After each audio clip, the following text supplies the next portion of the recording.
இன்றைக்கு திராவிட முன்னேற்ற கழகம் 2021 சட்டமன்ற பொதுத் தேர்தலில் பல்வேறு அறிவிப்புகளை வெளியிட்டார்கள். குறிப்பா திராவிட முன்னேற்ற கழகம் ஆட்சிக்கு வந்தா சொத்து வரி உயர்த்தப்பட மாட்டாது என்று ஒரு வாக்குறுதி கொடுத்தார்கள். அப்படியே நடக்குது. இந்த ஆட்சியில வீட்டுக்கு 100% வரி உயர்வு, கடைக்கு 150% வரி உயர்வு, குடிநீர் வரி உயர்வு, குப்பைக்கு வரி உயர்வு.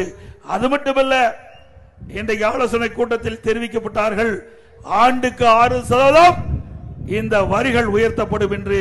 போன ஆண்டு வீட்டுக்கு 100% உயர்த்தப்பட்டது என்று சொன்னால், இந்த ஆண்டு 6% கூடுதலாக வரி விதிக்கப்பட்டு 106% வீட்டுக்கு வரி செலுத்த வேண்டும். கடைக்கு போன ஆண்டு 150% உயர்த்தினார்கள். இந்த ஆண்டு கடைக்கு வருகின்ற பொழுது 159% வரி கட்ட வேண்டும். இப்படிப்பட்ட ஆட்சி தேவையா?